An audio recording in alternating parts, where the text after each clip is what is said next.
Yeah, it was a very long and twisted journey that brought us to this point. But we ended up coming to an agreement on the equipment that's out there, and worked out getting it shipped from Canada, and it arrived Halloween 2014. And then we started the build out on the plant late January of 2015, and we produced our first our first deliverable unit that was part of an order June 1st of that year. So we got up and running inside of 6 months, which I'm pretty proud of. But yeah, that's the short version anyway. Well, I think, I feel like the record store situation is just, it's kind of it's reflective of just the music scene here. And it seems like, I think, to me, as a, new residents, newly arrived to the state, I definitely, especially when you go outside of Portland proper, like pick up on like a frontier vibe or like a frontier attitude, similar to what like I encounter in Colorado. And you think, like, you go back to the history, it just sort of seems like Portland, since the jump, I'm sure that once settlers got out here, they needed entertainment. There's been music here since there's been people here, I'm sure, and there's been, independent records, since Louie Louie, it just sort of seems like it's part of the fabric of the area, and sort of a frontier, do-it-yourself, independent attitude, that I think, it's reflected in the people from here, reflected in the people who choose to move here and make their home here. And, that comes through, in the arts and in the music and everything else, and I think that, that I think maybe it's like a stubbornness or tenacity, is what contributes to the music, but then also contributes to the unwillingness of folks around here to abandon the vinyl format, whereas, it's, it definitely, that identity or that set of conditions, it was huge in motivating me to want to come here and do what we're doing here. It's like, it's crazy. Why isn't there already a plant here? That's nuts, there's more, there's more record, you hear this stat all the time, but there's more record stores here per capita than anywhere else in the country.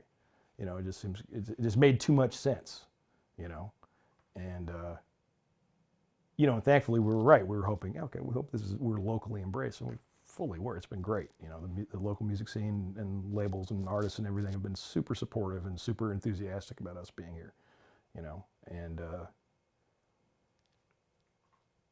I like that. That's, if I'd stayed down in Southern California and tried to do this, I'd just be another, small record plant in the shadows of some of the biggest, most longest established plants in the country, and I'm sure it would have been okay, but I could see if it was, the enthusiasm was less or if it was kind of taken for granted. But here, coming up here, it seemed like people were waiting for it, but so I don't know. I don't know exactly why, but I like it. I'm glad it's this way. It's allowed me to, start this new branch of my career, and yeah, I'm stoked on it, man. But I'm really proud to work with local artists and local artists, local labels. Mississippi Records was our first customer, and it seems like that first summer, that's all we were doing practically, was just running stuff for him. And the first record we pressed here was a Dead Moon record. So, again, while myself, I'm relatively new to the area, a lot of the people who work here are born and bred, and we're definitely sort of embrace the local attitude, embrace the locale, and proud to be part of it and contributing, For obviously the industry pushed CDs on everybody, and people fell for the convenience or what have you. But enough time has passed where you have this. You've had a whole generation of kids grow up where they're experiencing music through their computer, and for some people that's fine. Some people don't get hung up on formats or whatever, and they're not necessarily like really hardcore music fans. But for this current generation who grew up listening to music on the computer, who really love music, when they got exposed to vinyl, I mean, it clearly had an impact on them. Like, whoa, what is this? Someone my age, and that's how I grew up on it, and but for them to, go from, checking out, files or streaming or, whatever, to really sitting down, getting the whole vinyl experience, it's appealing to them because it's new to them, and like I said, I don't just be into music. I don't really care how, I'm not going to judge somebody how they enjoy music. That's really none of my business. I mean, love of music is a very personal thing, but my personal preference is for vinyl. And I just think that everything about it, from the larger scale of the artwork and the, in the liner notes, et cetera, lyrics, what have you, to, and analog is like art. It's these objects. They're just these beautiful objects that they're not convenient.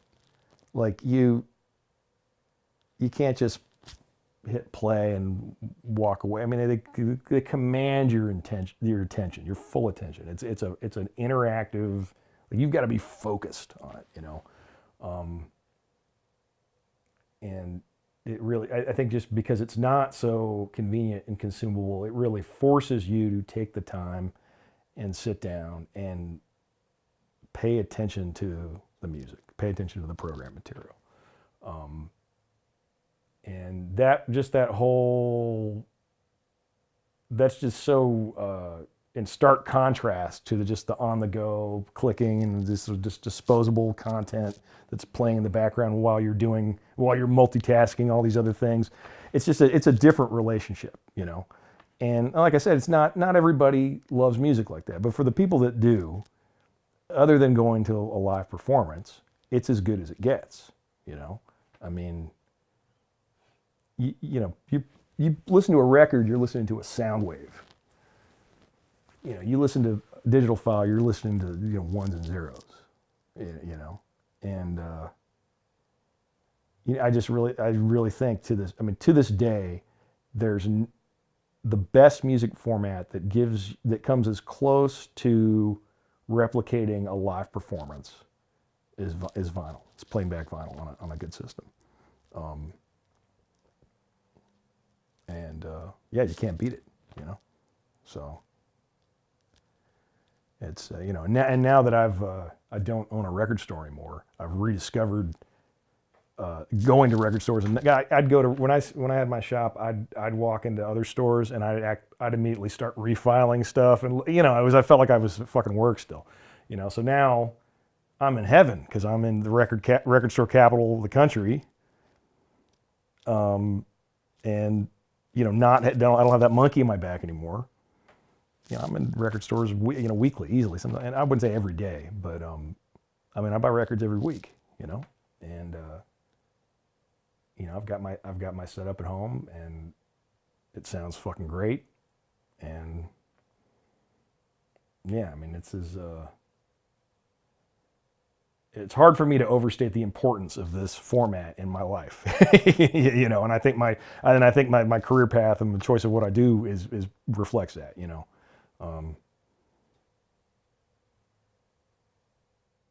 Yeah. So